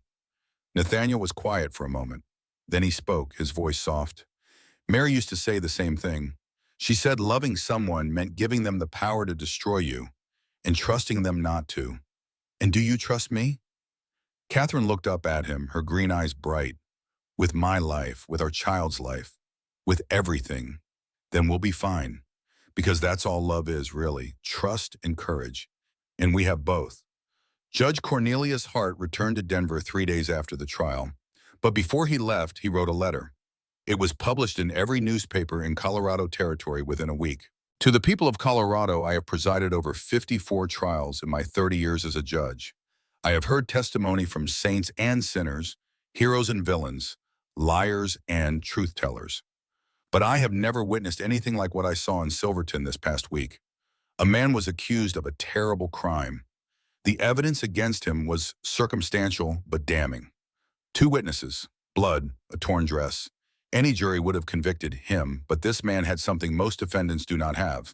He had people who believed in him, a nun who risked her vows to free him, a priest who risked his position to testify for him, a boy who risked a marshal's wrath to tell the truth, and most remarkably, a marshal who risked his reputation to admit he was wrong. I have learned something from this case. Truth is not always obvious. Justice is not always easy. And sometimes the law must be broken to serve a higher law. The law of conscience, the law of mercy, the law of love. Nathaniel Cooper is free today, not because the system worked, but because people chose to make it work. They chose truth over convenience, courage over safety, justice over revenge. That is what I will remember. Not the verdict, not the trial, but the people who risked everything for truth. May we all be so brave. Cornelius Hart, District Judge, Colorado Territory. The letter was read aloud in churches and saloons, in schools and homes. Some agreed with it. Some thought the judge was too soft, too willing to excuse a law-breaking. But no one could deny the power of what had happened in Silverton. A man had been saved, not by the law, but by people who believed the law should serve justice, not replace it. 3 years after the trial, on a spring morning when the wildflowers covered the meadows like a blanket of color, Catherine gave birth to a daughter. They named her Mary Sarah Cooper. Mary for Nathaniel's first wife. Sarah for the daughter Mary had always wanted but never had. The birth was difficult. Catherine labored for 18 hours. Nathaniel stayed beside her the entire time, holding her hand, whispering encouragements, terrified he would lose her the way he had lost Mary. But Sister Agnes was there, and Mother Teresa, and Martha Walsh. And when the baby finally came, crying and red and perfect, Nathaniel wept. Catherine held the baby, exhausted but radiant. She's beautiful. She looks like you. She has your eyes. Nathaniel looked at his daughter, this tiny miracle, and felt something shift in his chest. Not the closing of an old wound, but the opening of a new chapter. Timothy Walsh, now 15 and already an accomplished artist, drew a picture that day. It showed Nathaniel and Catherine sitting on the porch of their cabin, the baby between them, mountains rising in the background. He titled it, "The Family That Truth Built." Years later, that drawing would hang in the Colorado State Museum, alongside Timothy's other works. He would become a famous naturalist, would travel the world, would publish books illustrated with his own sketches. But he never forgot where he learned to see. Never forgot the mountain man and the former nun who taught him that truth mattered more than safety. Marshal Silas Blackwood never fully recovered from his grief, but he did something with it. He started a program teaching survival skills to anyone who wanted to learn. How to identify poisonous plants, how to treat snake bites, how to survive in the wilderness. He taught for free every Saturday in the town square. When he died 10 years later, his tombstone bore a simple inscription. He made mistakes, he made amends, he made a difference. Reverend Augustus Holloway lived another 20 years. He never left Silverton, never stopped preaching, never stopped telling the story of the trial, of the choice he made, of the burden that was lifted when he finally chose courage over cowardice. On his deathbed, he whispered to the young priest who would replace him, "Remember, boy, God doesn't need our fear. He needs our courage. He doesn't need our perfection. He needs our honesty. And sometimes the most faithful thing you can do is break the rules." And Catherine and Nathaniel, they lived in their mountain cabin for 42 years, raised Mary Sarah, who became a doctor, taught hundreds of children, grew old together, and when Nathaniel died at 88, Catherine was holding his hand, just as he had held hers through the snake bite, through the trial, through the birth of their daughter. She lived another 5 years, long enough to see Mary Sarah marry, long enough to hold her first grandchild, long enough to write a book, published posthumously, titled The Serpent's Mercy, A True Story of Justice, Courage, and Love. In the introduction, she wrote, I was 29 years old when a snake bit me. I thought I was dying, but that snake bite saved my life. Not because Nathaniel Cooper extracted the venom, though he did, but because it forced me out of hiding, forced me to choose between safety and truth, between walls and life. I chose life, and it was terrifying, and it was beautiful, and I would choose it again. Every single time. This is not a story about a snake bite. It is a story about courage, about the courage to tell the truth, the courage to love, the courage to live fully, even when living fully means risking everything. May you have such courage. May you choose truth over comfort, love over fear, life over mere survival. And if you are ever bitten by a serpent, literal or metaphorical, may you have the wisdom to seek help. And may you have someone like Nathaniel Cooper to save you, not just from the venom, but from the walls you have built around your heart. The book became a bestseller, was taught in schools, was adapted into a play. And every year, on the anniversary of the trial, people gathered in Silverton to remember that truth matters, that courage matters, that sometimes the most faithful thing you can do is break the rules. And that love, real love, the kind that saves lives and changes hearts, is always worth the risk. Always the end.